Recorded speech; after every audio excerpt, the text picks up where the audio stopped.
This is the third annual CSAD Global Readathon. We focus on journeys that have moved people across towns, countries, and oceans.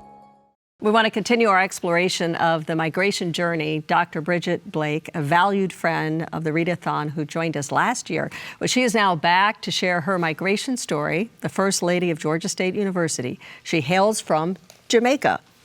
Here she is with the story. Good afternoon. I'm Dr. Bridget Blake, the First Lady of Georgia State University.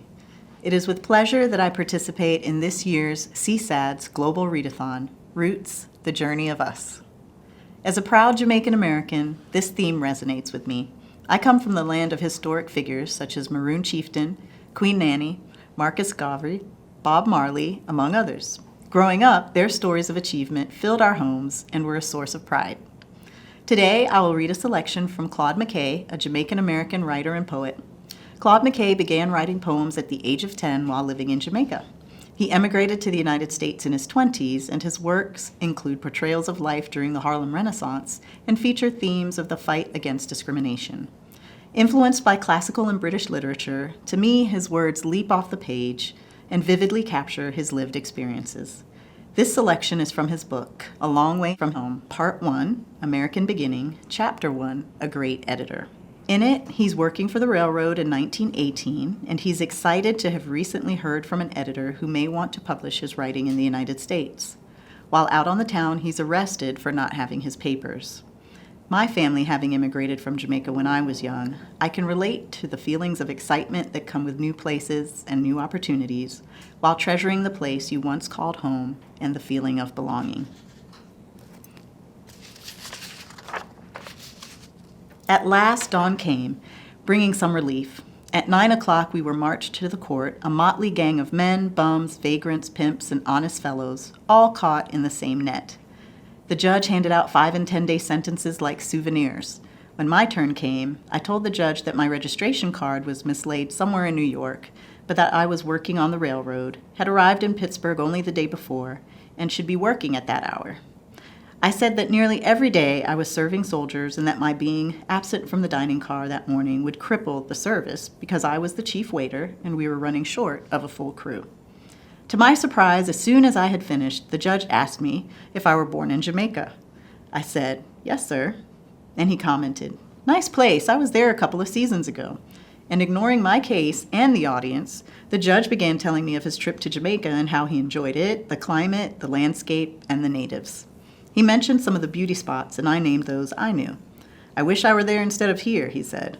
"I wish I were there too," I echoed him. I could quite understand how he felt, for who would not like to escape from a winter in steely, smoky, stone-faced Pittsburgh? Turning to my case again, the judge declared that I was doing indispensable work on the railroad, and he reprimanded the black detective who had pressed the charge and said the police should be more discriminate in making arrests and endeavor to ascertain the facts about their victims. My case was dismissed. I seized the opportunity to tell the judge that my dining car, having already left, the local railroad officials would have to send me back to New York and ask for a paper to show that I had been wrongfully detained by the police. Very willingly, the judge obliged me and dictated a statement to a clerk, which he signed.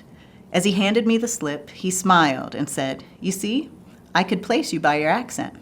I flashed back a smile of thanks at him and resolved henceforth to cultivate more my native accent. So excellent was the paper the judge gave me, I was able to use it for the duration of the war without worrying about a new registration card. Hurrying to the railroad station, I found that my dining car was already gone. I reported to the commissary department. Later in the afternoon, they put me on another dining car going to Harrisburg. The next day, I arrived in New York, and as soon as I got off the train, telephoned to the editor at his office. He invited me to his house that evening. Frank Harris's friendly letter, warm with enthusiasm for my poetry, and inviting me to visit him, was the kind of thing that might turn the head of a young writer bitten by the bug of ambition and sweep him off his feet. But when a fellow is intoxicated with poetry and is yet able to keep a sober head and steady feet to swing a tray among impatient crowds of passengers in a rocking train, he ought to be able to hold himself in under any other excitement. Frank Harris appeared to me then as the embodiment of my idea of a romantic luminary of the writing world. He stirred me sometimes like Byron and Heine, Victor Hugo and Rimbaud.